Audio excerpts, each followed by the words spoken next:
Alors, salam alaikum à toutes et à tous qui nous suivons en live sur Facebook et YouTube. Donc, nous sommes le mercredi 7 juillet et nous sommes en compagnie de Fatah Al-Othmani. Mais tout d'abord, on va présenter le titre de l'émission de ce soir. Donc, c'est l'Aïd al-Adha, rite, spiritualité et arnaque. Donc, cette émission est organisée à la fois par l'UFCM et le collectif lyonnais musulman Conscient 69. Donc, c'est un collectif local hein, du Rhône. Et donc, on va mettre en commentaire le lien de la page Facebook et on vous invite à les suivre. Donc, sans plus tarder, on a déjà quelques minutes de retard. Donc, Fathala qui nous fait l'honneur d'être parmi nous ce soir. Hein, donc, on te remercie beaucoup. Il est spécialiste hein, de la question du halal et il est notamment l'auteur d'un livre coécrit avec Mustafa Brahmi sur le marché du halal. Et donc, si tu veux nous dire quelques mots déjà, voilà, pour nous saluer. D'accord. Salam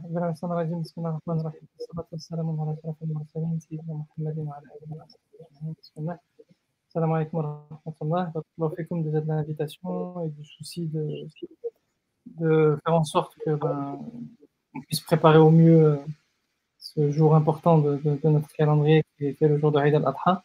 Enfin, même si c'est qu'un aspect de Eid al-Adha, ça reste un aspect important.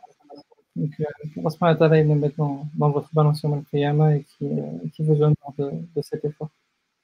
Et qui fasse en sorte que ça soit bénéfique et un rappel pour moi-même et pour chacun d'entre nous, tous ceux qui suivent ce live.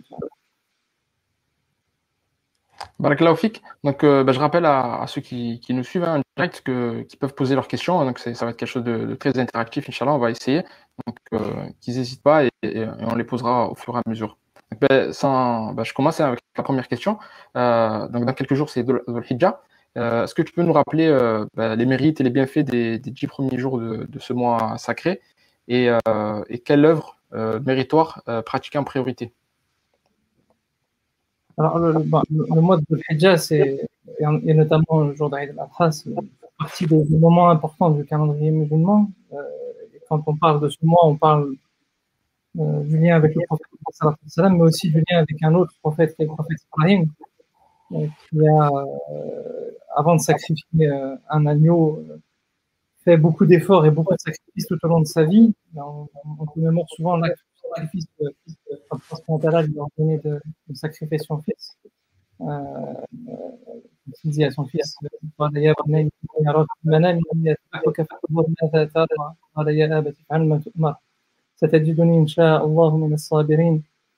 c'est cette relation très particulière qu'il y avait entre lui et son fils Ismaïl.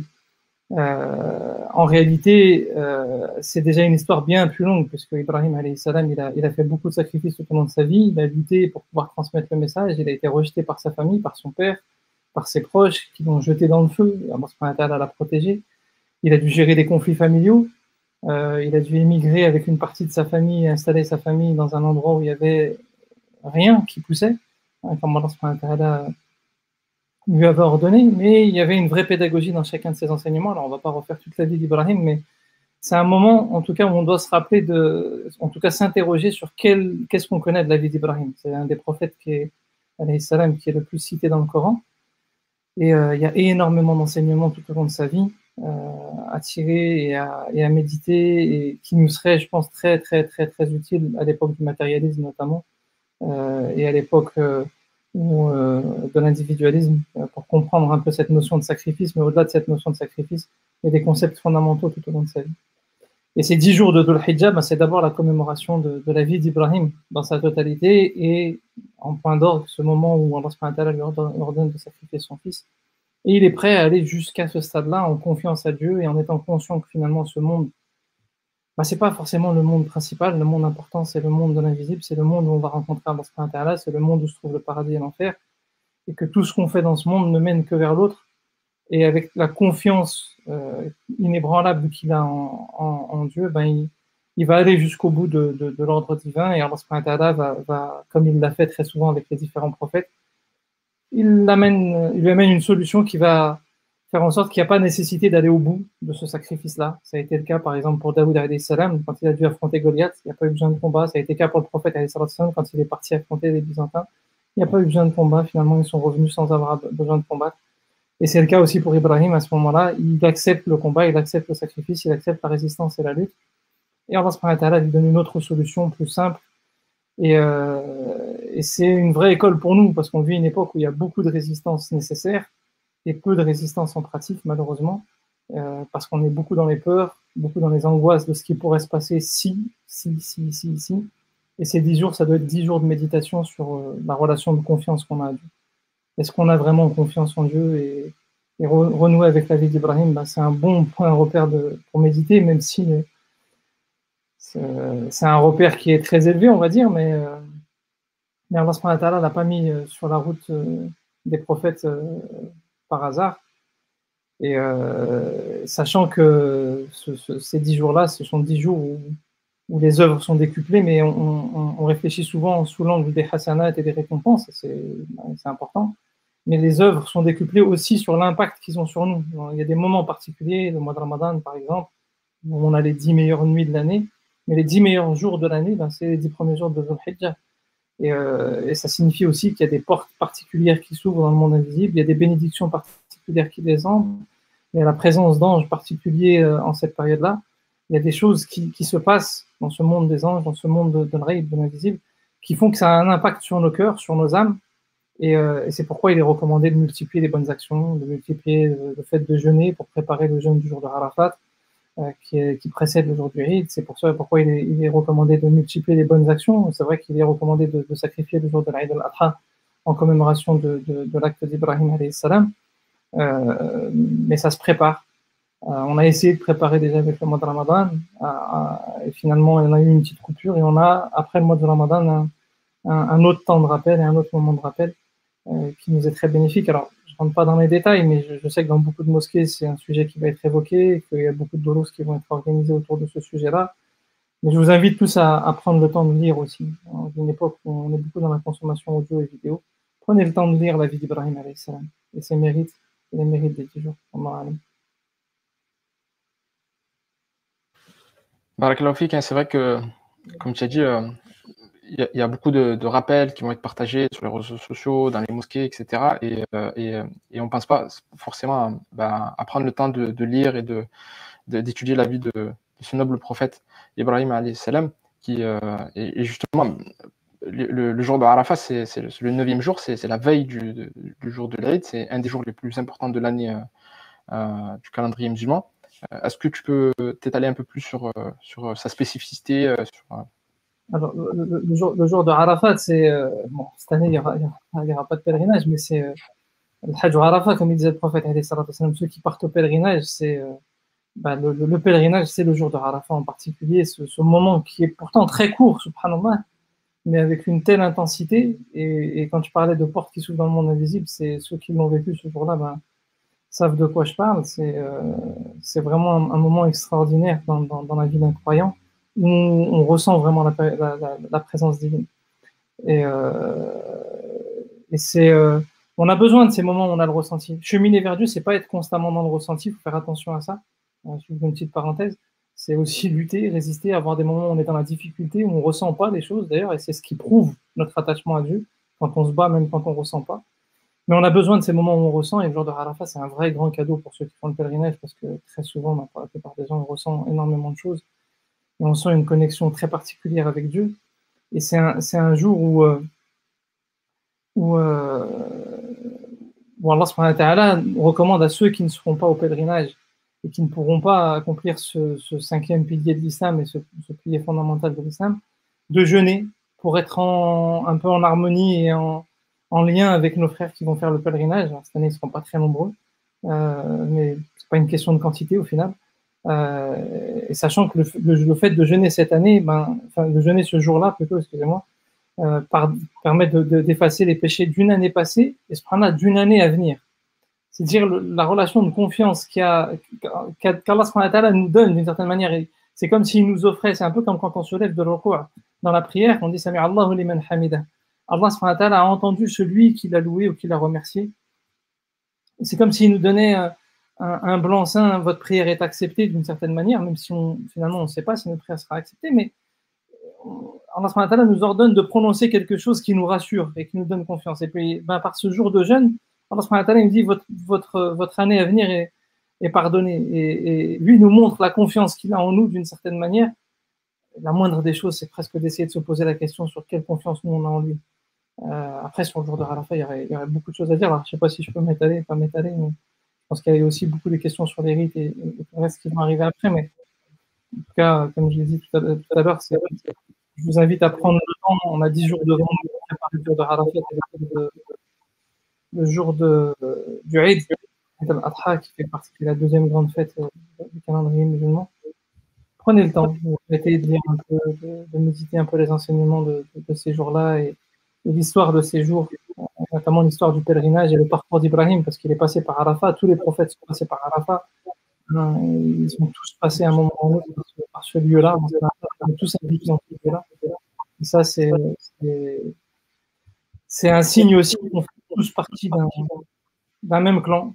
Ce clan, c'est les clans de ceux qui sont attachés à Dieu. C'est ni notre nationalité, ni notre origine, ni nos quartiers, ni notre ville d'habitation, ni rien d'autre. C'est simplement le fait qu'on soit attaché à Dieu. Et subhanallah, ce que tu dis justement, c'est tous les prophètes sont passés par Arafat, et il y a vraiment dans toutes les traditions, enfin, pas pré-islamiques, mais avant l'ère du prophète sallallahu alayhi wa sallam, le pèlerinage à la maison sacrée, et notamment il y a l'action du sacrifice aussi, qui existe dans énormément de traditions, et voilà, donc pour les pèlerins, ils passent plusieurs jours dans les rites, et puis il clôt, c'est pas tout à fait la fin du rite, mais à la fin du rite, il y a le sacrifice justement d'un bélier, d'une bête, pour se désacraliser. Et il y a la même chose pour ceux qui sont pas au pèlerinage. Hein.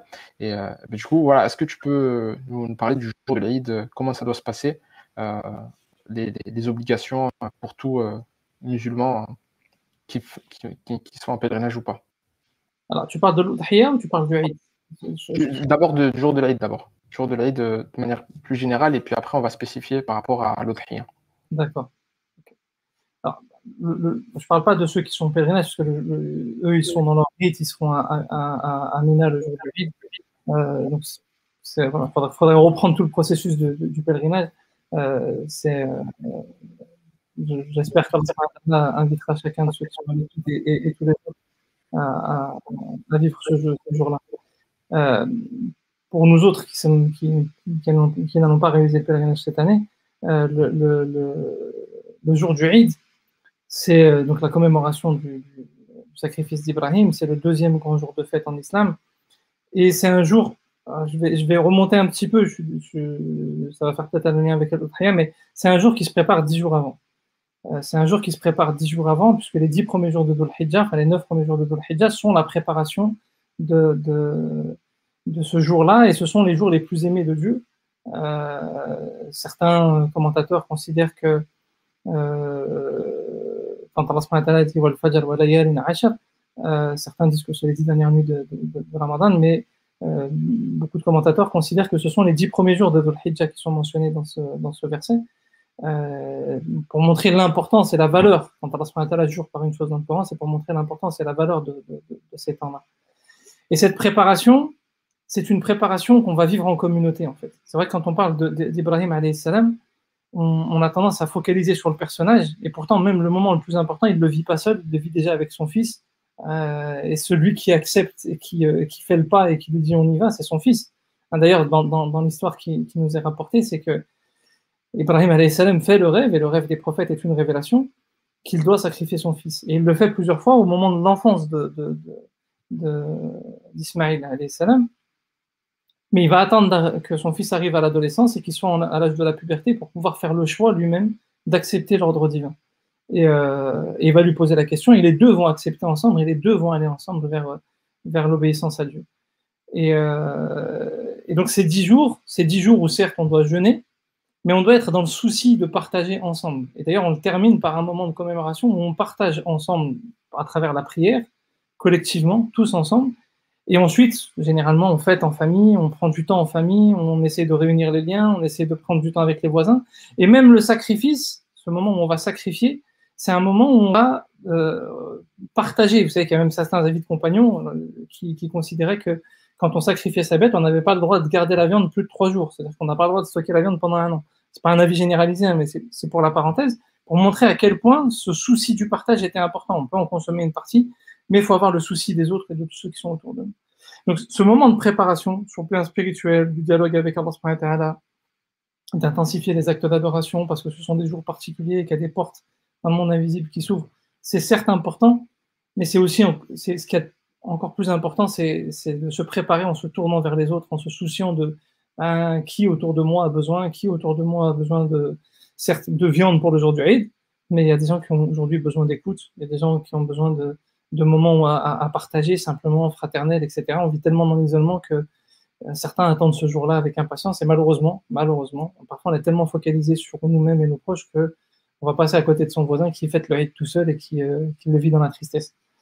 Donc c'est ce qui me paraissait être le plus important. Après, sur le rituel, c'est assez simple, c'est-à-dire que c'est un jour de fête en islam et on se prépare comme on se prépare pour Eid al-Fitr, en s'habillant de la meilleure des tenues, en faisant ses grandes ablutions, par les invocations et takbir, etc., tout au long de la matinée. Alors certains avis considèrent que ça commence même la veille au soir, et on invoque à voix haute et on fait entendre sa voix tout autour de nous. On manifeste notre joie et on n'a pas de honte à ce que cette joie soit entendue. Aujourd'hui, c'est devenu un gros mot ou un mot dangereux. Avec tout ce qui se passe malheureusement à notre époque, il faut lui redonner sa place. Allah est le plus grand et on a honte de le dire aujourd'hui malheureusement. Et au contraire, ce jour-là, c'est l'occasion de lui redonner sa place. Et donc on se prépare de la meilleure des manières. Il est recommandé de ne pas manger avant la Salat al-Eid. On participe à Salat al-Eid. Alors après, il y a un rituel particulier dans Salat al-Eid qui se fait dans un ordre différent de Salat Jumu'ah, avec un rituel particulier. Je vais rentrer dans l'explication en détail ici. Et surtout, ce qui est important, c'est que l'Udhiyah, l'abattage de l'animal, ne peut pas se faire avant, sinon il n'est pas considéré comme Udhiyah, il doit impérativement se faire après. Je reviendrai sur ça après, je pense que je vais rentrer sur la question de vérité concernant l'Udhiyah. Et tout au long de la journée, il est recommandé de visiter, de partager des moments de fraternité, aller voir les proches, mais aller voir aussi les personnes qu'on n'a pas l'habitude de voir, qu'on néglige un petit peu. Alors je sais qu'on vit une époque où on est tellement distants les uns des autres que c'est très compliqué de voir déjà le minimum syndical qu'on est obligé de voir. Mais on a 3 jours devant nous et souvent on se focalise sur le premier jour et puis après on retourne dans une vie normale, alors que les 3 jours sont 3 jours de fête et qu'on aurait largement le temps sur 3 jours de s'imposer, d'essayer de faire un minimum d'efforts à l'égard de ceux qui en ont le plus besoin. Oui, donc Rafik, justement, sans transition, on va passer à l'aspect plus pratique sur l'abattage en lui-même.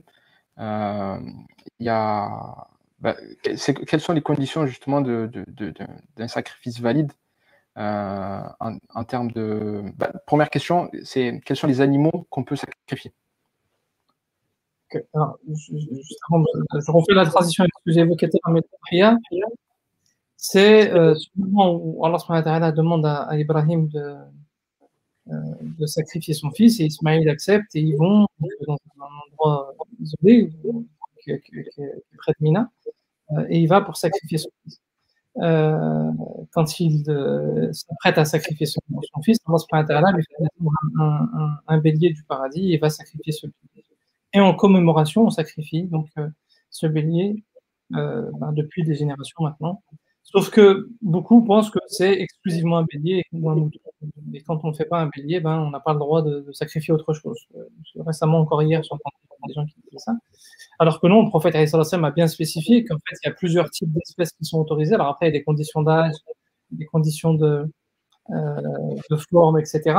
Mais les moutons, enfin les bovins, excusez-moi, les ovins, donc, qui comprennent les moutons, les brebis, etc., les camélidés, donc les chameaux, et les bovins, donc c'est les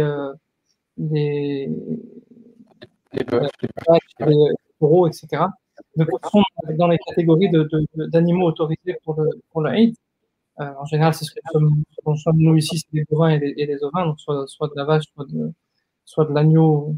Peut-être certains encore quand même pas mal de certains qui consomment de la chèvre ou autre, mais c'est un peu moins, un peu plus rare. Mais voilà, faut pas tomber dans le piège de penser qu'il n'y a que les moutons qui sont concernés par un baptême du rite. Il faut savoir que le prophète lui-même, de certains textes qui nous ont été adoptés, a sacrifié un chameau pour l'Aïd, a sacrifié un bovin pour l'Aïd. Il n'a pas sacrifié que des agneaux tout au long des 10 années où il était à Médine, où il a pratiqué le sacrifice. Il est arrivé qu'il fasse aussi d'autres types d'animaux. C'est une sunna du prophète. Donc voilà, il y a vraiment 3 catégories d'animaux hein, qu'on peut sacrifier. Donc les ovins, hein, donc, qui comprend les moutons, les béliers, les brebis. Donc c'est-à-dire qu'il n'y a pas forcément un mâle qui est nécessaire. Donc c'est-à-dire que non, mâle, femelle, il n'y a pas de règle. Voilà. Donc les ovins, les bovins et les camélidés. Donc bon, en France, c'est un peu plus difficile à trouver, hein, des dromadaires ou des chameaux, mais voilà. Donc il y a le choix entre les bovins et les ovins. Ensuite, du coup, juste avant d'attaquer sur la question de l'âge, il y a Ibrahim qui pose la question de savoir est-ce que c'est obligatoire de sacrifier un animal ou simplement une sunna, une tradition prophétique. C'est en fonction des écoles juridiques, il y a quand même des avis un peu nuancés, mais de manière générale, je vais synthétiser en deux grands avis. Il y a l'école hanafite qui quand même se distingue assez fortement des autres, qui considère que c'est une obligation pour toute personne qui en a les moyens. Dans l'école hanafite, on considère que c'est une obligation pour toute personne qui en a les moyens. Et dans les autres écoles, de manière générale, on va considérer que c'est fortement recommandé, même si la terminologie n'est pas forcément la même d'une école à une autre, mais en gros, de manière générale, c'est fortement recommandé.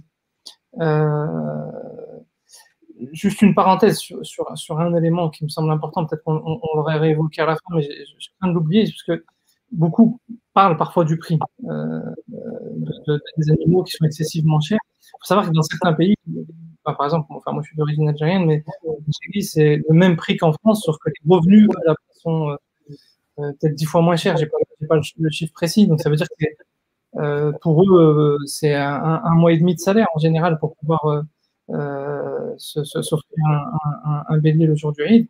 Et ils font l'effort de le faire. C'est-à-dire que c'est un effort. Faut pas négliger aussi l'effort financier qu'on doit faire. Quand vous prenez en Palestine aujourd'hui, je ne sais même pas combien de revenus ça représente, parce que c'est un 400 € aujourd'hui de s'offrir un BD pour le jour du Eid. Et ils font l'effort, ils essaient de trouver des solutions pour le faire et commémorer ce rituel-là, alors qu'ils pourraient se dire, je préfère mettre cet argent dans d'autres aliments que je peux avoir tout au long de l'année. Ben, ils essayent, ils font l'effort.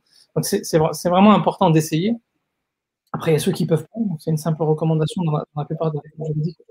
En tout cas, sur l'école malikite, c'est une simple recommandation.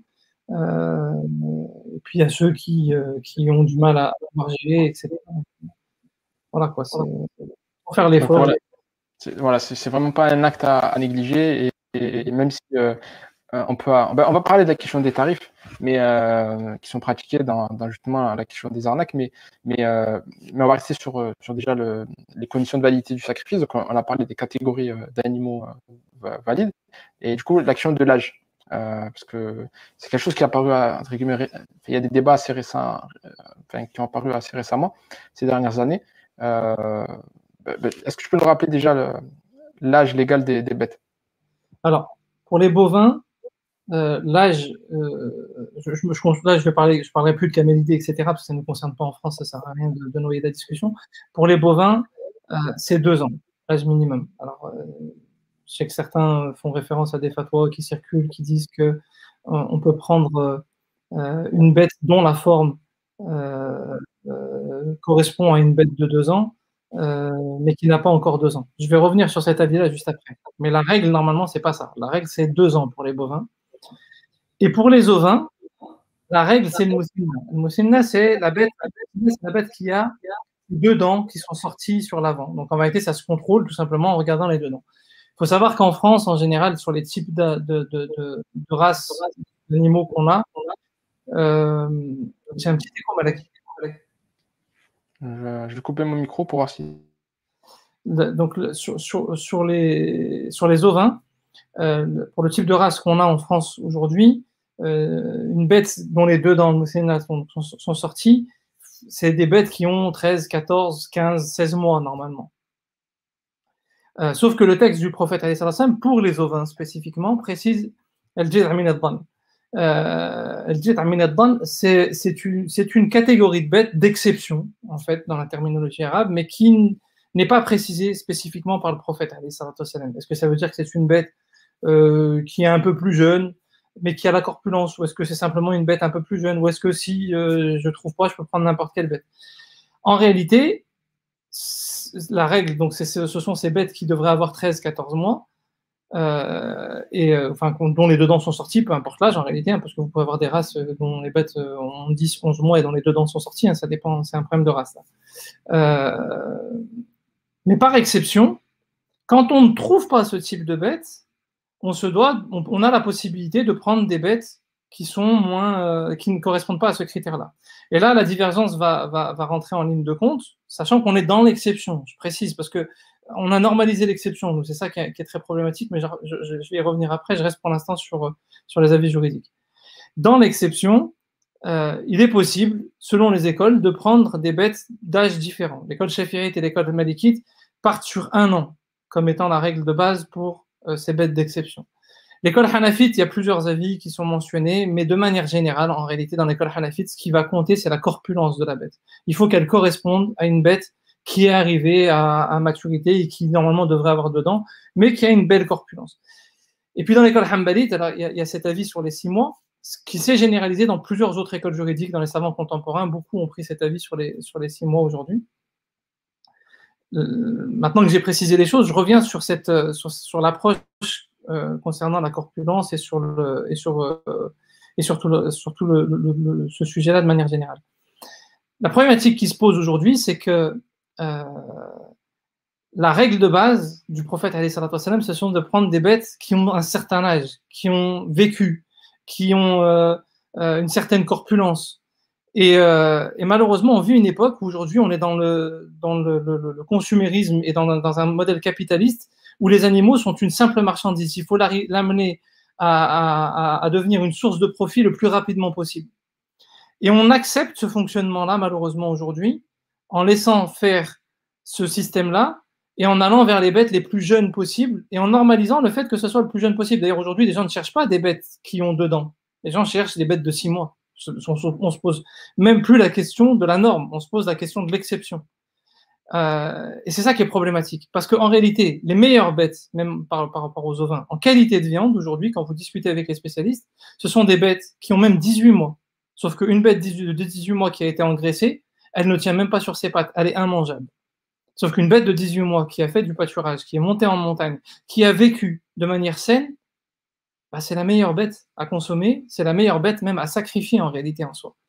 Et là, en vérité, la problématique qui se pose, c'est qu'on a inversé le processus et on a normalisé l'exception et on va de plus en plus vers la normalisation de l'exception, à tel point que certains même demandent maintenant aujourd'hui des fatwas pour aller vers moins de 6 mois, parce que ça devient impossible, on en reparlera tout à l'heure, de trouver des bêtes de moins de 6 mois.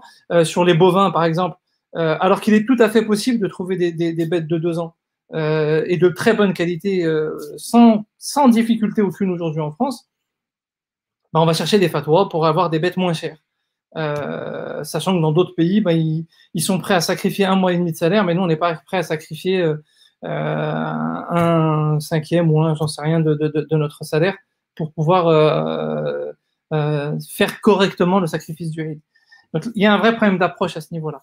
Si je résume au niveau des avis, parce que là, je suis peut-être parti déjà sur d'autres questions que tu avais peut-être l'intention de poser après, Malek, mais si je résume au niveau des avis, la règle pour les bovins, c'est 2 ans. Et la règle pour les ovins, c'est que ces dents soient sorties. Il peut y avoir exception pour les ovins, en fonction des écoles juridiques, sur 1 an ou sur la corpulence, sans parler forcément d'âge. Je ne sais pas si vous avez déjà vu une bête de 15-16 mois, c'est quand même très costaud. Une bête de 6 mois, elle fera pas cette taille-là, même blessée. Et dans l'école hanbalite, sur des bêtes de 6 mois. Sauf que voilà, aujourd'hui, le problème, c'est qu'on normalise l'exception, et qu'on normalise même le fonctionnement d'un système qui est incohérent, c'est-à-dire que engraisser des bêtes pendant des mois et les enfermer dans des enclos et sans qu'elles vivent dans les pâturages, juste pour qu'on puisse consommer moins cher, je pense pas que ce soit très cohérent avec la philosophie du message de l'islam. Mais bon. Voilà, juste pour préciser, donc quand tu parles des ovins des 2 dents, donc on parle des dents définitives, parce que les agneaux ont des dents de lait elle tombe et il y a des, donc, que certains consommateurs... On voit au-dessus, ceux qui connaissent un peu le monde des animaux, enfin, de l'élevage, ce sont 2 dents qui sont au-dessus, qui sont... Enfin, il y a la dentition normale que vous avez sur les agneaux de 6 mois, 7 mois, etc. Et quand il y a ces 2 dents qui sortent, c'est très visible parce que on a l'impression que c'est pas normal, qu'elles sont venues se superposer, en fait. Voilà, donc pour pas que certains consommateurs, en fait, se voient dedans, en fait, et pensent que ben, c'est bon, c'est pas... C'est des dents particulières. J'ai pas fait attention. Et parce que ouais, tous les agneaux ont des dents aussi. Et du coup, donc voilà, on a bien parlé des différents âges. Donc pour les bovins, c'est 2 ans minimum. Pour les ovins, donc c'est cet âge où les dents définitives apparaissent. Donc c'est autour de 13, 14, 15 mois, mais en gros, c'est au-delà de 12 mois. Et on a fait de cette norme, on a déplacé le curseur pour aller vers des bêtes de 6 mois. Et là, aujourd'hui, on arrive, justement grâce à des moyens techniques, en prenant des agneaux, en les engraissant, en les nourrissant avec une alimentation bien spécifique, au bout de 3 à 4 mois, avoir des agneaux avec une certaine corpulence, et on offre ça pour le sacrifice. Donc, justement, ça, c'est un discours que j'entends dans certains cercles religieux, de certains enseignants, certains imams en France, en disant que il est où le mal si on a des bêtes qui, au bout de 4 mois, 5 mois, même un peu moins de 6 mois, font 30, 40 ou même 50 kilos, parce que grâce au progrès de la science, on peut, et à des moyens d'élevage moderne, obtenir des... Est-ce qu'il y a une sagesse dans le fait qu'il faut que les bêtes aient un certain âge, ou est-ce que c'est vraiment la question de la corpulence et qu'on offre en sacrifice une bête d'une certaine taille? Non, c'est que faut toujours revenir à la règle de base. Le problème, c'est qu'on ne peut pas réfléchir sur la base de l'exception pour pouvoir réfléchir le sens de Sharia et le sens de ce qu'Allah et le prophète ont décrété. L'exception, c'est parce que, alhamdoulilah, Allah a facilité à cette communauté et a toujours trouvé des règles de facilité. Donc, que celui qui veut prendre des avis d'exception, comme le prophète l'a autorisé d'ailleurs, c'est une autorisation du prophète sans l'avoir spécifié, et c'est une sagesse du prophète de ne l'avoir pas spécifié. Maintenant, si on se pose la question du sens, on doit revenir à la règle. Et la règle, c'est quand même qu'il a mis une barre en allant vers le plus âgé, et le plus âgé aujourd'hui, en étant engraissé, ça n'est pas possible en fait en soi.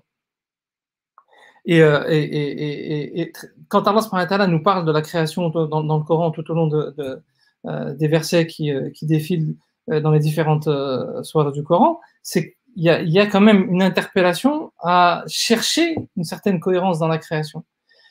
Et là, le problème, c'est que nous, en ayant la main mise sur la création, on transforme en fait finalement le rapport qu'on a avec ces animaux, et on crée des systèmes où finalement on ne leur donne même plus de considération. Je vais prendre un exemple un peu plus extrême que les agneaux élevés en bouverie, ou enfin pas en bouverie, bref, j'ai le mot qui m'échappe. J'ai le mot batterie dans ma tête parce que je voulais parler des poulets. Quel est ce mot-là? Je vais prendre l'exemple des poulets en batterie. Quand ces poulets vivent une quarantaine de jours en étant élevés en batterie, sans avoir vu la lumière du jour, quand on leur arrache leur bec, quand on les gave d'antibiotiques, tout ça pourquoi? Simplement avoir de la viande le moins chère possible. Il y a une incohérence quelque part. Je ne dis pas que c'est haram, puisque les textes ne nous ont pas poussé vers ça, mais le haram en islam, c'est la limite. C'est la limite incohérente. Allah subhanahu wa ta'ala nous amène à une démarche de conscience. Le halal, Allah subhanahu wa ta'ala nous invite à une démarche de conscience. Quand vous prenez les versets du Coran où Allah subhanahu wa ta'ala parle à l'humanité, il dit Ya ayyuhan nasu kulu mimma fil ardi halalan tayyiba. Il mentionne le mot halal avant.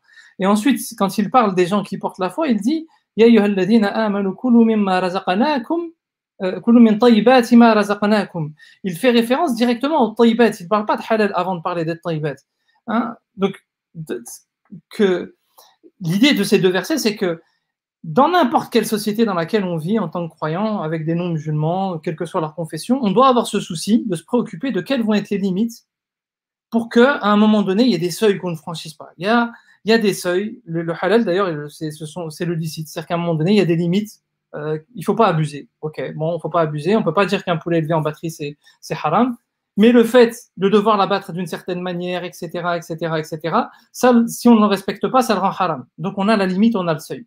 Sauf qu'aujourd'hui, dans nos modes de consommation, pour pouvoir produire en allant vers le moins cher, on arrive à des incohérences et on va à chaque fois chercher des fatwas, l'électronarcose, le ceci, le cela, le cela, le cela. Ça prouve bien qu'il y a quelque chose qui ne va pas. Et là, ça nous amène à notre responsabilité en tant que croyants, parce qu'on aspire à être parmi les croyants. Où Allah subhanahu wa ta'ala ne nous parle pas de halal, il nous appelle à consommer ce qu'il y a de taïbat, de sain, de bon. On devrait avoir de la conscience en tant que croyant. On devrait tirer le reste de nos concitoyens vers un fonctionnement qui est beaucoup plus sain, qui est beaucoup plus cohérent avec le reste de la création. On devrait faire en sorte qu'on les ramène vers un mode de vie où il y a beaucoup plus de cohérence dans le respect des animaux et dans le respect de l'élevage. Si je continuais même sur la série de versets, il y a même une cohérence sur les rapports entre nous, par rapport à la question de la consommation et sur les rapports de dépendance qu'on a par rapport aux sources d'information aujourd'hui. Où on est noyé on n'a plus le contrôle de l'information. Mais bon, bref, je vais pas aller plus loin.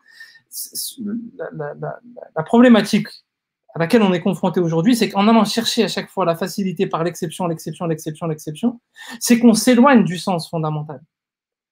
Et en réalité, vous allez me dire, ouais, mais c'est devenu très cher, etc. Je regrette.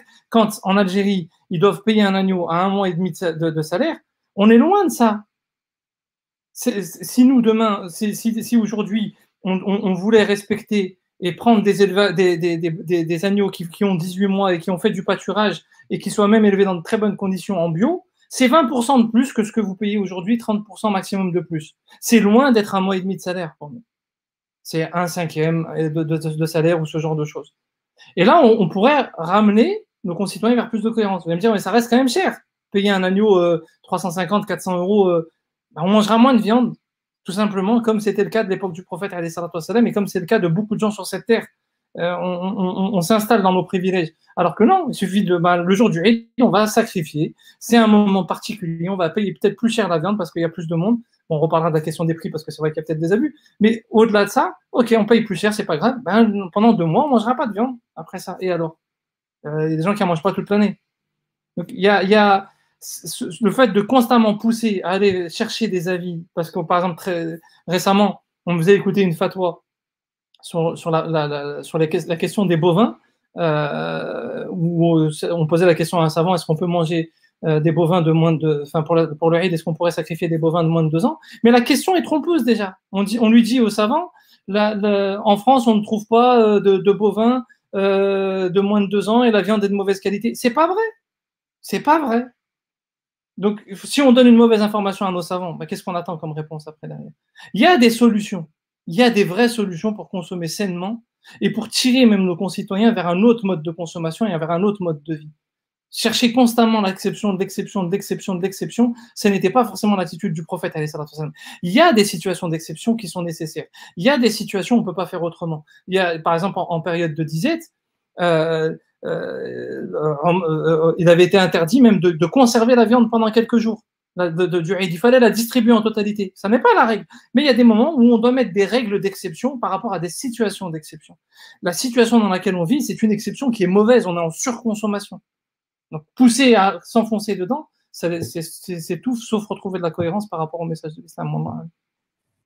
Justement, on a déjà commencé à rentrer dans les solutions, les pistes de solutions, mais vraiment avant de rentrer dans le détail, il faut peut-être, bon, ceux qui sont habitués à nous suivre sur la page Facebook de l'UFCM, c'est pas la première fois qu'on organise ce type de rencontre, et on avait fait déjà à la dernière la même rencontre avec Fouad Marine.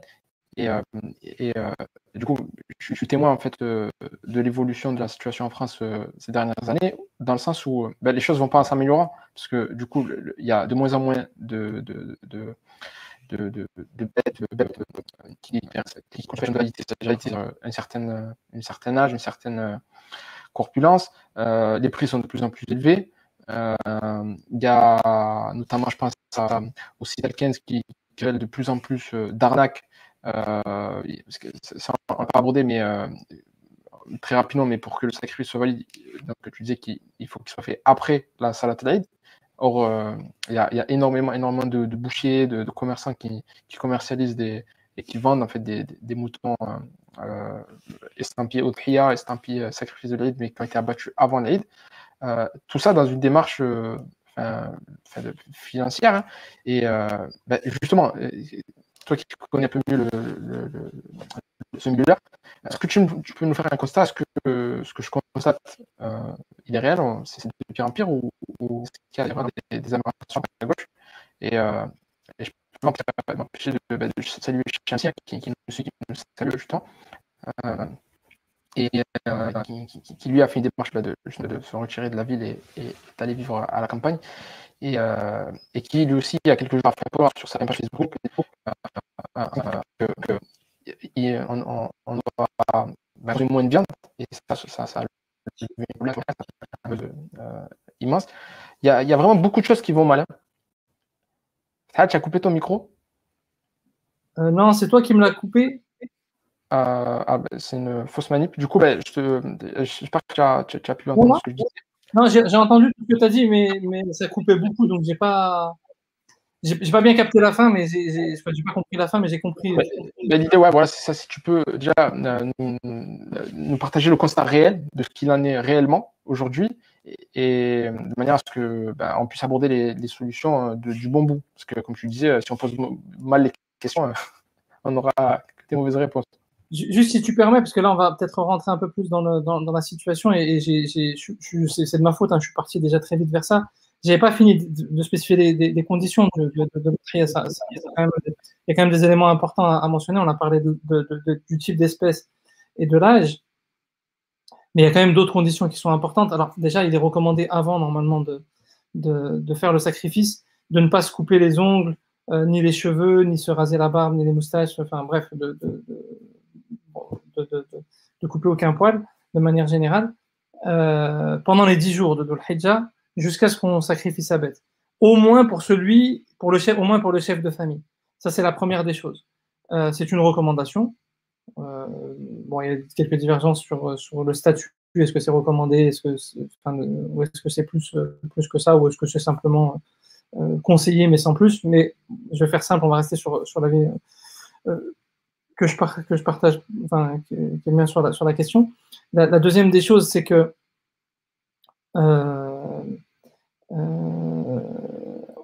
concernant le sacrifice, donc il faut que ce soit un certain type d'espèce, on les a mentionnés, qu'elles aient un âge particulier, mais il faut aussi qu'elles ne soient pas, qu'elles ne comportent pas de défauts importants, notamment la bête aveugle, la bête qui est même qui est borgne d'un seul œil, la bête qui boite, la bête qui a une maladie importante, et la bête qui est chétive, qui est très maigre.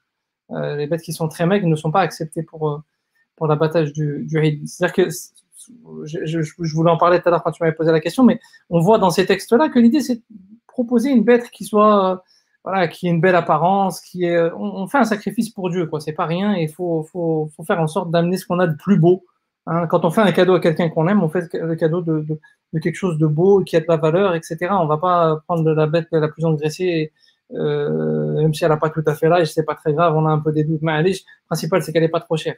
On fait un cadeau à Dieu, et Allah subhanahu wa ta'ala n'a pas besoin de nos cadeaux, mais l'idée du sacrifice, c'est un peu cet esprit-là. Donc, il faut faire attention à ça, sachant que ça, c'est des conditions obligatoires.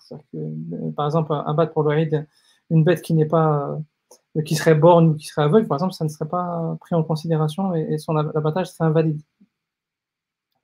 Donc c'est normalement le chef de famille qui doit faire l'abattage. La règle, il faut savoir que c'est ça. Il peut donner le wakil et confier l'abattage à quelqu'un, mais qui doit mentionner son nom au moment de l'abattage.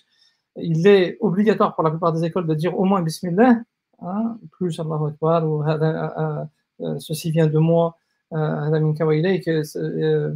et pour toi, taqabbal minni. Bon, il y a plusieurs formules qui existent, hein, qui peuvent être mentionnées, mais ceux qui ont l'habitude de faire l'abattage les connaissent.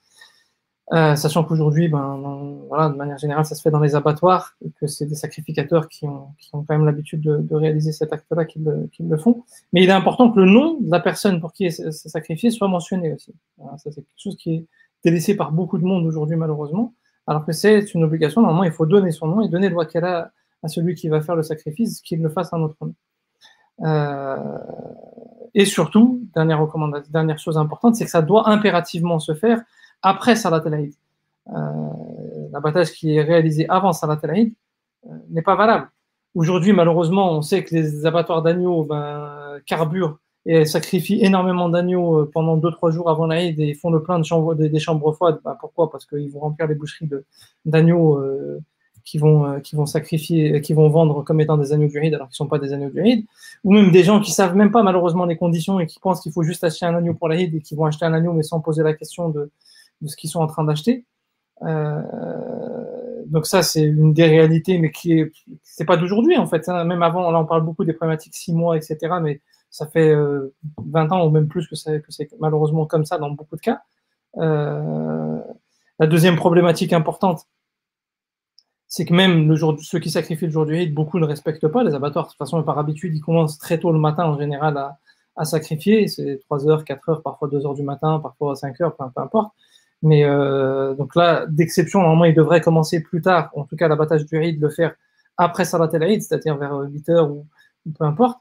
Et beaucoup d'abattoirs, parfois, se cassent pas la tête et ils font avant parce qu'il n'y a pas de contrôleur, parce qu'il n'y a personne pour venir vérifier et qu'ils peuvent vendre un peu ce qu'ils veulent. Je dis pas que tous les abattoirs sont des escrocs, il y a certainement des gens honnêtes, mais la pratique généralisée, malheureusement, c'est qu'aussi, beaucoup font ce qu'ils veulent. Et les procédures de contrôle sont quand même minimes. Il y a quelques organismes qui essayent de faire un travail de contrôle, mais il n'y en a pas tant que ça. Puis la dernière problématique, c'est la problématique de l'âge. Mais bon, ça, je pense que je ne sais pas si tu veux que j'en parle maintenant ou pas, mais. Si, parce que justement, il nous reste déjà un quart d'heure. Il ne reste qu'un quart d'heure. Et donc, si tu peux l'aborder de manière à ce qu'on puisse conclure par des solutions plus pratiques pour ceux qui nous suivent. La problématique de l'âge, c'est simple. C'est-à-dire qu'il y a des naissances tout au long de l'année pour les agneaux, parce que les gens regardent beaucoup la problématique des agneaux. Mais il y a des naissances toute l'année, mais la grosse vague de naissances, c'est à peu près début février, on va dire, dans cette période-là. Le problème, c'est que toutes les naissances qu'il y a tout au long de l'année, elles sont consommées tout au long de l'année, parce que malheureusement, en France, aujourd'hui, on fonctionne par engraissement et on vend des bêtes qui ont 3, 4 mois, 5 mois maximum, mais c'est 4 mois, on va dire, l'âge moyen. Et donc, pour pouvoir répondre à la demande du jour du Eid, ce qui va être utilisé principalement, c'est la grosse vague de naissance du mois de février. Sauf que les bêtes nées au mois de février n'auront même pas 6 mois. C'est-à-dire que dans l'exception, la vie le plus bas, on n'y arrive pas là pour le Eid de cette année à pouvoir. Ça fait déjà quelques années, mais il y a déjà de plus en plus de monde. Il y a même des abattoirs tenus par des non-musulmans qui ont annoncé qu'ils ne feraient pas l'Eid cette année parce qu'ils ont cette intégrité et ce respect de la communauté musulmane et du rite et qui ont dit on ne fera pas cette année.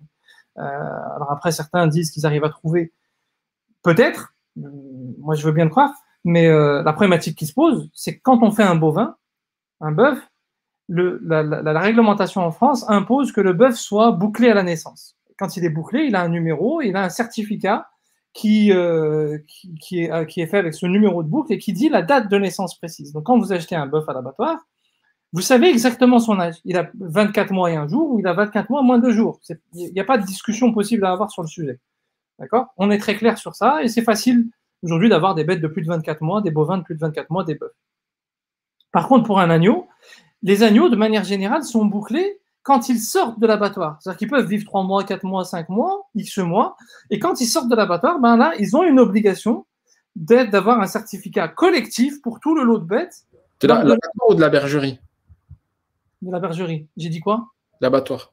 Ah ouais, je confonds. Ils sortent de l'abattoir, c'est trop tard. Ils sortent de la bergerie, c'est trop tard. Quand ils sortent de la bergerie, ils ont un certificat par lot, alors que certains sont peut-être nés avant, après, etc. Ils ne naissent pas tous le même jour quand même. Et pourtant, ils ont un certificat commun. Ce certificat-là ne donne aucune garantie. Aujourd'hui, il y a des gens qui disent, j'ai demandé à l'éleveur, il m'a dit, ouais, je veux bien le croire, mais malheureusement, avec toutes les fraudes qui existent, et avec le fait que la règle, c'est que le gros des naissances des bêtes qui vont être abattues sont des bêtes qui sont nées au mois de février, il faut exiger des choses supplémentaires. Et malheureusement, dans la grande majorité des cas cette année, je pense que beaucoup de gens pensent qu'ils vont faire le Eid en respectant les conditions, et malheureusement, ce ne sera pas le cas. Il faut être très lucide sur ce qui va se passer cette année. C'est la réalité du contexte. Maintenant, il y a des solutions. Il y a la solution du bovin. Il y a des organismes de certification qui travaillent en abattoir et qui proposent de certifier des bovins et un bovin, on peut le diviser en 7 familles. Un agneau, un ovin, on n'a pas le droit de le diviser en plusieurs familles. On peut sacrifier à son nom et dire, on fait aussi sadaqa pour même la communauté entière, si on veut, ça c'est pas un problème, mais ça ne comptera comme sacrifice, comme la recommandation, ce sera que la mienne et celle de ma famille, pas plus, de ceux qui vivent sous mon toit. Par contre, un bovin, on peut se le partager à 7, ou à 6, ou à 5, ou à 4, ou même tout seul, ça n'y a pas de problème, mais pas plus que 7. Et ça existe. je pense qu'il y a plusieurs organismes qui le proposent, il n'y a pas de souci. Sur les ovins, il y a encore des solutions. Les bêtes de label, les bêtes bio, elles sont bouclées à la naissance. Hein, donc ça, c'est aussi une solution. Plus on va vers de la qualité, et subhanallah, plus on trouve de solutions. En allant vers des bêtes de label, certes, elles coûtent plus cher, mais c'est des bêtes de qualité, ce sont des bêtes qu'on a respectées. La bête en elle-même, on a pris soin de la respecter, elle a fait du pâturage, elle a été nourrie d'une certaine manière. Il y a des conditions particulières qui font que, si on doit offrir ce qu'il y a de mieux, offrons ça. Vous allez me dire, ouais, mais ça va coûter peut-être 30% plus cher que si j'avais acheté simplement un agneau, je ne sais quoi. Et ben c'est pas grave. Je mangerai 30% de moins de viande pendant 2 mois et c'est tout. Ça va rééquilibrer mon budget viande. Il faut aussi accepter de faire les efforts du sacrifice. C'est un sacrifice. C'est pas autre chose. Qu'est-ce qu'on sacrifie? Sacrifions un peu de manger moins de viande ou d'autres choses, je ne sais pas, mais chacun trouve là où il peut faire l'effort. Donc il y a ces deux solutions qui existent.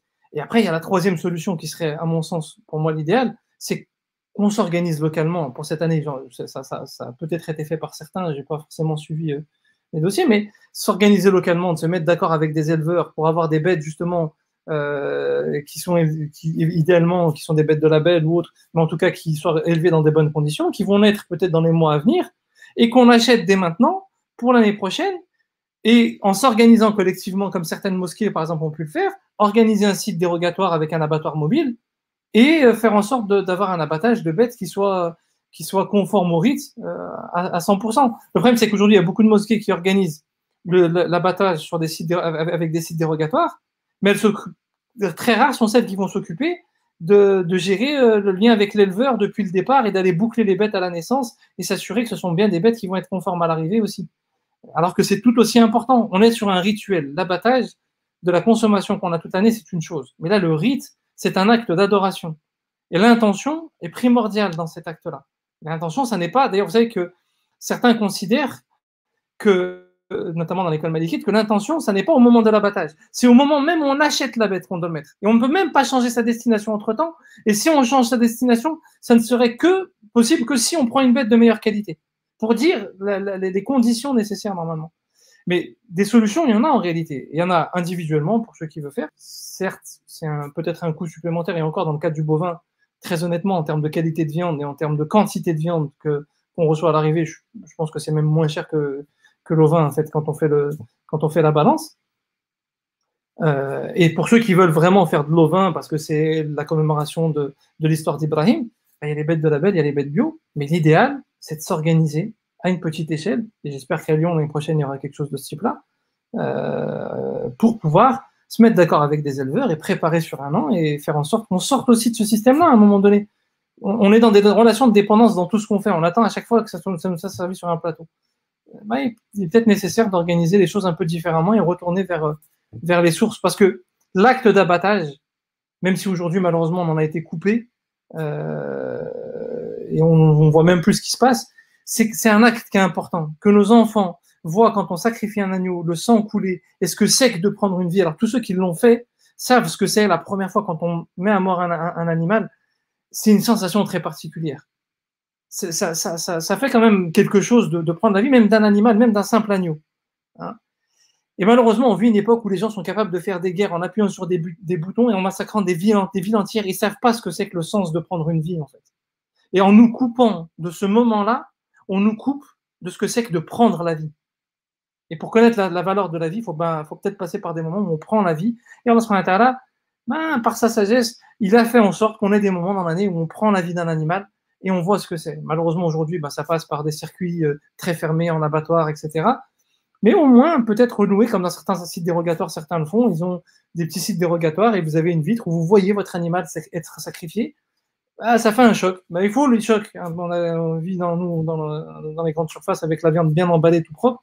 Non, on a besoin un peu d'être choqué de temps en temps. Donc, beaucoup d'informations. Donc, je vais essayer de résumer, condenser. Donc, parmi les conditions de validité, donc, on a dit c'est que les bêtes soient sacrifiées après la prière de l'Aïd et il y a certains critères qu'elles doivent bien respecter, et notamment la question de l'âge. Et donc, la règle, ce que tu disais pour les ovins, hein, donc les moutons, les brebis, c'est qu'elles disaient au moins 1 an. Donc, c'est l'âge à laquelle les 2 dents définitives apparaissent. Il y a l'exception qui est de prendre des bêtes de plus de 6 mois. Or, aujourd'hui, voilà, comme les naissances se font généralement au printemps et que la réglementation française ne permet pas, n'impose pas que les bêtes soient bouclées, donc c'est-à-dire datées au jour de la naissance, le jour de leur naissance, justement, c'est difficile d'avoir l'âge précis d'une bête lors de son abattage. Donc, si là, les naissances sont faites au printemps, donc février et mars, donc là, l'Aïd, c'est dans quelques jours, donc aux alentours du 20 juillet, donc ça fera autour de 4 à 5 mois. Et donc, on sera même, comme tu disais, l'exception c'est 6 mois, on sera en dessous de l'exception. Et justement, tu as donné des alternatives, hein, c'est que les bêtes labellisées bio, elles sont bouclées au jour de leur naissance. Tu as parlé aussi de passer par des bovins, parce que les bovins aussi sont bouclés au jour de la naissance, donc il y a possibilité d'avoir leur âge exact. Et puis tu as parlé de la troisième solution, et c'est celle qui peut-être la plus importante et celle qui demande aussi le plus d'efforts, parce qu'elle demande de s'organiser. Donc il y a énormément de travail, hein, parce que en ayant participé de loin à une structure qui cherchait justement à développer un abattoir temporaire pour l'Aïd, El-Kébir. Et on voit que c'est très compliqué, hein, parce qu'il y a quand même une certaine réglementation, il y a beaucoup de rendez-vous avec la préfecture, etc. Il faut trouver le lieu, il faut le matériel, etc. Et en plus de ça, voilà, il faut s'occuper faut avoir le souci de s'occuper d'avoir des contacts avec des éleveurs qui vont nous assurer de mettre, d'avoir la quantité d'agneaux qui respectent l'âge légal. Mais c'est un effort qui est nécessaire, justement, parce que pour faire le lien avec ce que tu disais au départ, c'est un rite, c'est un culte. Ibrahim alayhi salam, il a dû faire un sacrifice. Je pense que tous ceux qui ont des enfants peuvent même pas imaginer le fait de sacrifier leur enfant et son fils unique en plus, alors qu'il a invoqué Allah pendant de très très longues années. Et en échange, voilà, Allah lui a offert un bélier. Et nous, voilà, tu disais donc la notion de faire l'effort. Je pense que j'ai assez bien résumé ce que tu disais. Et donc, c'est à nous, en fait, de nous prendre en main et de s'organiser collectivement, localement, avec des petits groupes, de faire des groupes de travail et d'essayer de développer des solutions locales, pérennes, de travailler avec des commerçants, travailler avec des agriculteurs pour... peut-être que, comme tu disais, dans les abattoirs commencent à travailler à 2h du matin ou la veille, parce que les abattoirs n'appartiennent pas forcément à des musulmans. Et les bouchers, qui, quand bien même seraient musulmans, ne sont pas forcément au fait de ce qui se passe exactement dans les abattoirs.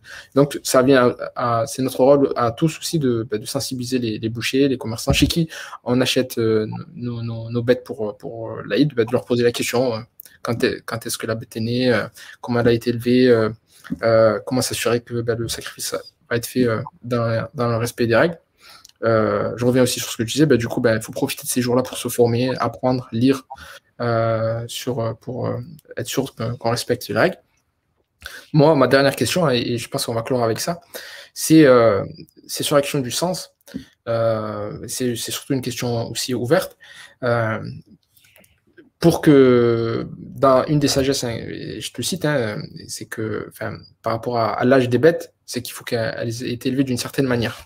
C'est-à-dire qu'aujourd'hui, quand bien même, je te cite pas, ça c'est un berger avec qui j'avais discuté, qui expliquait qu'aujourd'hui, avec le mode d'élevage actuel, c'est impossible d'avoir des bêtes de 2 ans, de 3 ans, parce que ce que tu disais, c'est leurs pattes se briseraient sous leur propre poids, parce que elles sont gavées, elles sont élevées, c'est élevé pour du rendement. C'est-à-dire qu'il faut qu'une bête, dès le jour où elle naît, il faut qu'en 3-4 mois, elle soit vendable, du coup qu'elle pèse le plus lourd possible, etc. Donc, et si on veut faire de la qualité, il faut faire du pâturage, il faut aller en transhumance, etc. Donc, c'est un élevage un peu plus coûteux, pas forcément plus coûteux, mais il y a une sagesse derrière. Donc, c'est lié à un mode de vie qui met le temps au centre,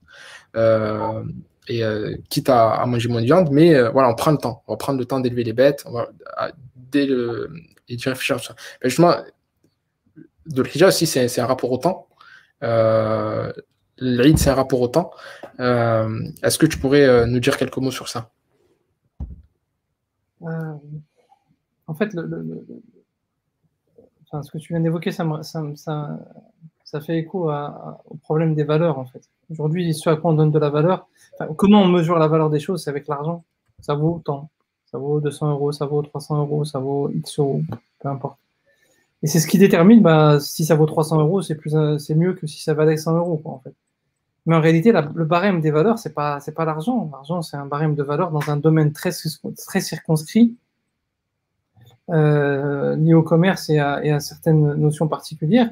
Mais on a un barème de valeur en islam aussi. Et d'ailleurs, même dans les différentes civilisations, il y a toujours eu un barème de valeur. Malheureusement, aujourd'hui, on s'est enfermé à notre époque dans le barème de valeur monétaire et de l'argent. Mais il y a des valeurs qui sont très importantes. Aujourd'hui, votre enfant, il casse votre voiture, vous allez crier par tous les... je sais pas quoi. Mais si il parle mal au voisin, c'est la faute du voisin presque, à la limite, j'ai envie de dire, quoi. S'il respecte pas une personne âgée, c'est pas très important. Enfin, bref, je vais pas rentrer dans les détails. Mais notre code de valeur, il pose problème. Et une des valeurs importantes en islam, c'est la valeur du temps. Voilà, comme disait le prophète, et n'insultez pas le temps, car c'est Allah subhanahu wa ta'ala, le temps. Et le temps, c'est une des valeurs très, très, très importantes qu'on a, prendre le temps. Allah subhanahu wa ta'ala, il a créé la terre en 6 jours. Et certains savants disent, l'un des enseignements, c'est qu'Allah subhanahu wa ta'ala, on aurait pu dire, kun fayakun. Il dit kun fayakun. Il dit soit et la chose est. Pourquoi est-ce que ce monde-là, il y a cette notion de 6 jours? Et certains savants disent que c'est pour nous apprendre la valeur du temps, que dans ce monde-là, tout doit se faire avec le temps et avec une certaine progressivité. La révélation, sur 23 années, Allah subhanahu wa ta'ala aurait pu descendre en un bloc sur le prophète, alayhi salatu wassalam, et puis voilà, ça aurait été réglé. Mais Allah subhanahu wa ta'ala nous a appris et nous a enseigné à faire en sorte que on respecte le rapport au temps. Et dans ce rapport au temps, il y a dans l'élevage des animaux aussi, prendre ce temps, qu'ils vivent eux aussi, et quand une bête elle fait du pâturage, elle mange de l'herbe, et quand elle mange de l'herbe, il y a des choses qui se produisent. Aujourd'hui, les gens disent ne buvez plus de lait. C'est-à-dire que tous ceux qui sont dans les médecines un peu alternatives ne buvez plus de lait. Pourtant, le prophète sallam dit buvez du lait de la vache car elle mange de 7 pâturages différents. Qu'est-ce qu'on fait du texte du prophète sallam? Le problème, c'est pas de plus boire de lait, c'est de boire du lait sain. On boit du lait de vache qui est élevé en batterie, qui mange du foin toute la journée. C'est normal que qu'il y ait une incohérence. À un moment donné, il faut se poser la question de nos cohérences par rapport à nos références. C'est pas de boire du lait le souci. Et on va même jusqu'à dire, est-ce que tu as déjà vu un taureau boire du lait de la vache? Non, mais nos textes de référence nous disent que le lait est un aliment sain. Est-ce que tu as déjà vu un taureau manger une vache, toi? Non, pourtant, nous, on a le droit de manger de la vache. Faut pas dans des prières qui n'existent pas, en fait. La règle, c'est que la norme, c'est le prophète, alayhi salatu wassalam. Maintenant, le problème, c'est que si on ne prend pas en considération les valeurs qu'il nous a transmises et qu'on n'articule pas ces valeurs-là de la bonne manière, forcément, il y aura un souci.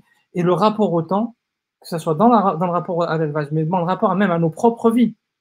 Là, on rentre dans les 10 jours de Dhul Hijjah, ce sont 10 jours. C'est pas un jour, c'est 10 jours particuliers où on a besoin de prendre 10 jours. Pour Ramadan, on avait besoin de prendre un mois. Hein, et Allah subhanahu wa ta'ala les a séparés parce que la pente, elle redescend et là, on a besoin de remonter sur ces 10 jours. Et de prendre le temps de ces 10 jours pour pouvoir se ressourcer, pour pouvoir renouer avec Allah subhanahu wa ta'ala, pour pouvoir renouer dans le lien avec nous de manière plus saine. Bon, bref, ce sera le sujet de la semaine prochaine, donc je ne vais pas prendre plus de temps. Je pense qu'on a déjà fait très long, mais c'est un sujet qui est important en tout cas. Justement, cette question n'était pas anodine parce que justement, pour nos spectateurs, c'est que on se retrouve la semaine prochaine, Inch'Allah, avec du coup de nouveau avec toi et en compagnie de Yamin Makri, justement sur une question sur le rapport au temps, donc toujours organisé par l'UFCM et les musulmans conscients en 69. Il y a une question qui m'a échappé tout à l'heure, je suis désolé, donc je te la pose tout de suite, c'est est-ce qu'on peut offrir notre sacrifice via une association humanitaire ou qui est à l'étranger? La condition, c'est que l'abattage soit fait à notre nom. Il est recommandé de le faire soi-même en France, etc. Après, il est possible de donner le wakal à quelqu'un, que ce soit en France ou à l'étranger. Par exemple, si vous avez une association qui fait, comme par exemple dans la mosquée où on a, nous, il y a des frères qui organisent de l'abattage en Mongolie, certains organisent à Gaza en Palestine, certains dans les pays d'origine, peu importe. On donne le wakal à quelqu'un, que ce soit par le biais d'une association ou de la famille, peu importe, qui va le faire à notre nom, et qu'il le fait vraiment dans ces règles-là. Il n'y a pas de souci. Par contre, dire je vais faire une sadaqa en argent et puis là-bas ils vont s'acheter un agneau, ils mangeront de la viande.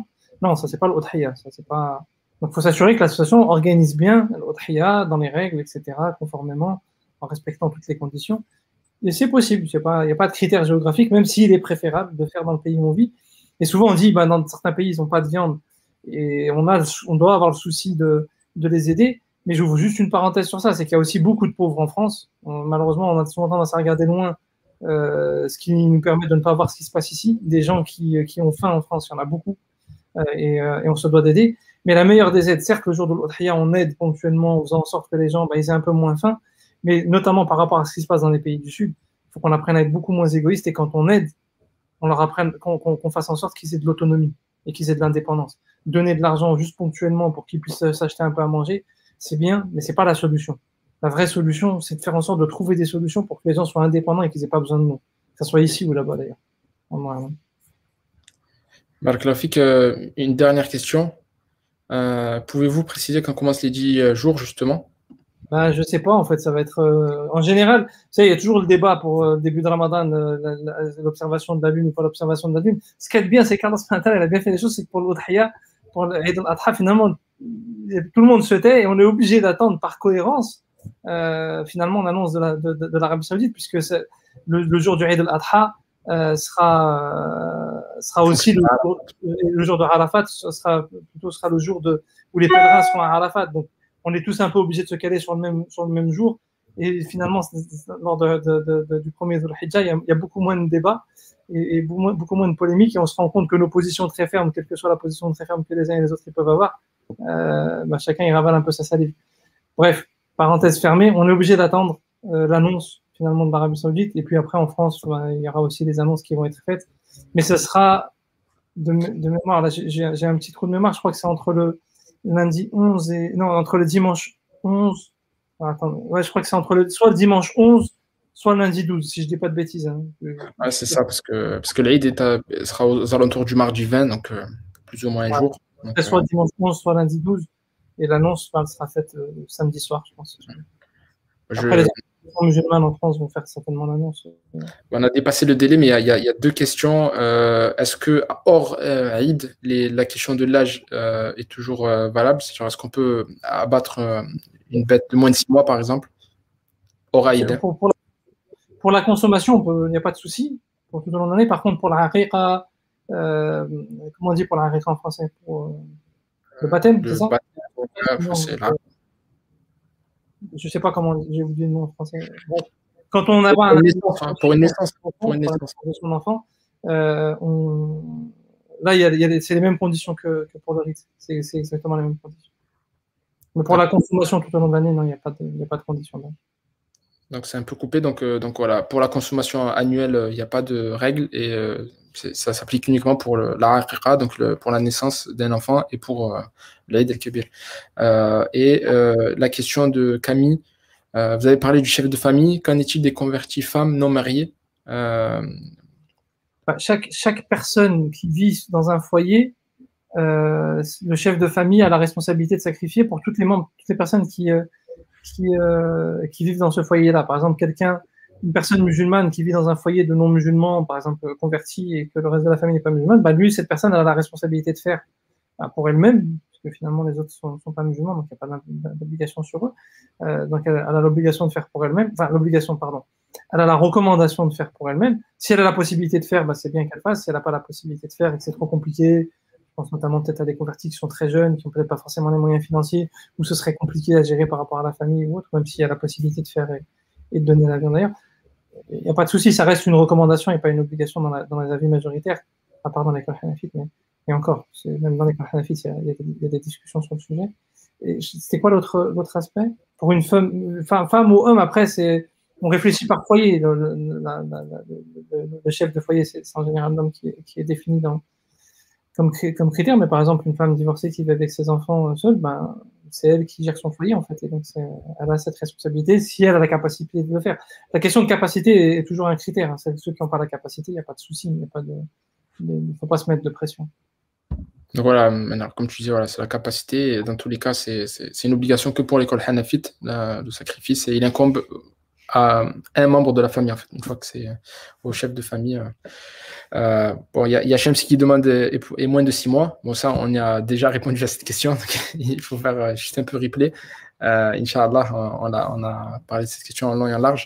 Je ne retiens pas plus que ça. Donc, je te laisse conclure, si tu veux, avec un petit dua. Et puis, on se retrouvera la semaine prochaine, Inch'Allah.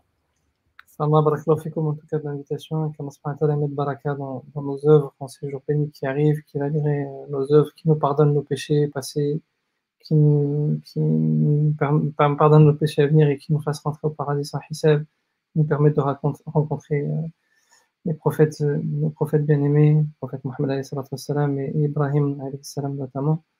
Qu'Allah subhanahu wa ta'ala nous accorde la proximité du Coran et de sa parole. Subhanakallahumma wa bihamdik, ashhadu an la ilaha illa anta, wa astaghfiruka wa atubu ilayk, wa astaghfiruka wa atubu ilayk, wa nastaghfiruka wa natubu ilayk. اللهم اجعل جمعنا هذا جمعا مرحوما وتفرقنا من بعده تفرقا معصوما ولا تجعل فينا ولا معنا شقيا ولا محروما ولا معذب بنار يا عزيز يا رحمن. اللهم ألف بين قلوبنا واجمعنا على محبتك وعلى نصرة شريعتك يا أرحم الراحمين. اغثنا برحمتك. وصلى اللهم على نبينا محمد وعلى آله وأصحابه أجمعين. وآخر دعوانا أن الحمد لله رب العالمين. بارك الله فيكم. آمين. بارك الله فيك.